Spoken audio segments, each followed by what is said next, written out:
Dumating na ang US forces sa Pilipinas, mas pinalakas pa ang ugnayan ng depensa sa gitna ng tumataas na tensyon sa China. Nagkasundo ang Pilipinas at US na dagdagan muli ang bakas ng militar ng US sa bansa at nagbibigay ng akses sa 4 na bagong base militar sa gitna ng tumataas na tensyon sa China, inihayag ng dalawang bansa noong Huwebes. Kung tutuusin, hindi kaya ng Pilipinas ang China mag-isa, kaya kailangan nito ang tulong ng Estados Unidos, sabi ni Kenneth Fulv Montojo, isang dalubhasa sa politika ng Filipino at senior lecturer sa Santa Clara University. From the US and the Philippine perspective, it appears to be a win-win situation.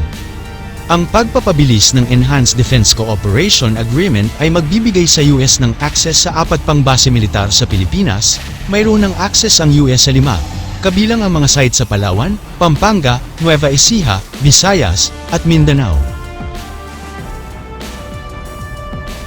Ang tumaas na pag-access sa mas maraming base ay gagawing mas malakas at mas matatag ang aming alyansa, at mapabilis ang modernisasyon ng aming pinagsamang mga kakayahan sa militar, sinabi ng Departamento ng Depensa ng Estados Unidos sa isang pahayag noong 1 ng Pebrero.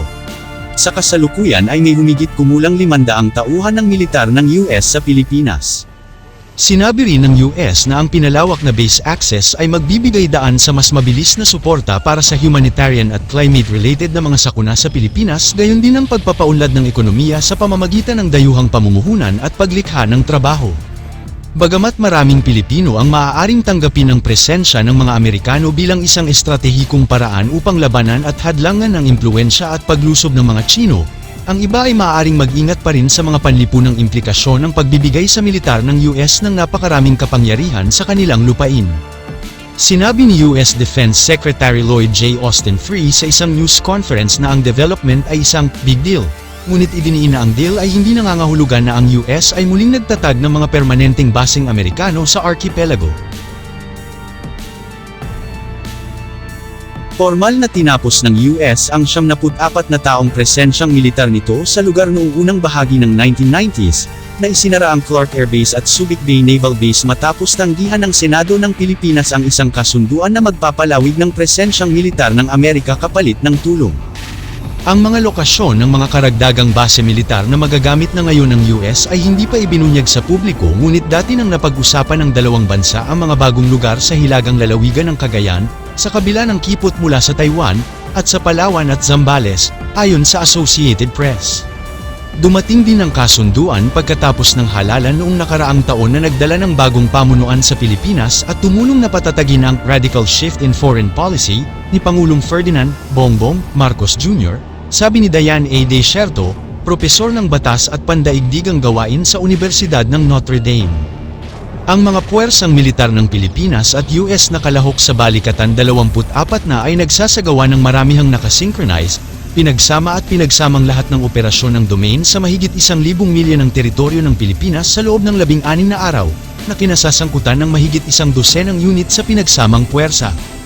Ang saklaw ng mga operasyon ay nagpapakita ng tumaas na pagiging komplikado ng ehersisyo ngayong taon.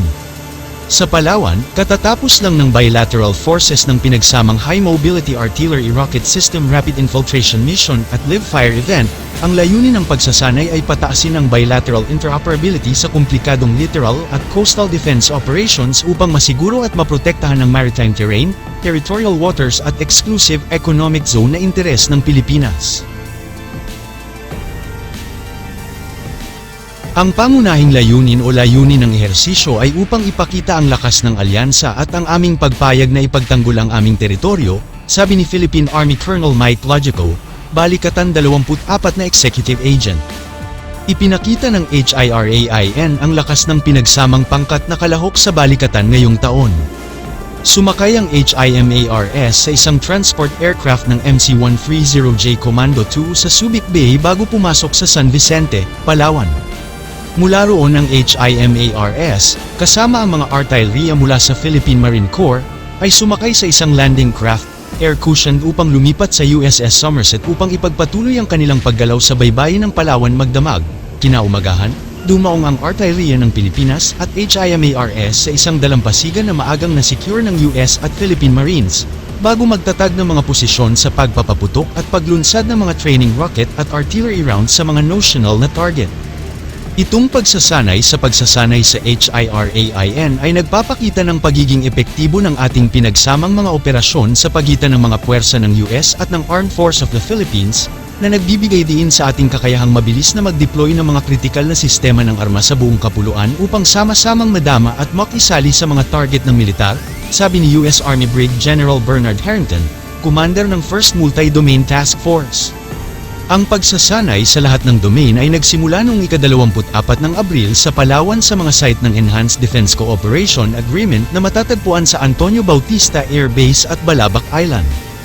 Ang mga aktibidad sa pagsasanay ay patuloy at kasama ang expeditionary mine hunting, sonar hydrographic survey, reconnaissance drill, amphibious landings, at air assault drills upang masecure ang pangunahing maritime terrain at magtatag ng mga expeditionary advanced base at forward arming at refueling point. Ang lahat ng mga operasyong ito ay sama-samang nagpapadali sa all-domain, multimodal na maniobra na kinakailangan upang gumana sa isang mabilis na umuusbong na kapaligiran sa seguridad.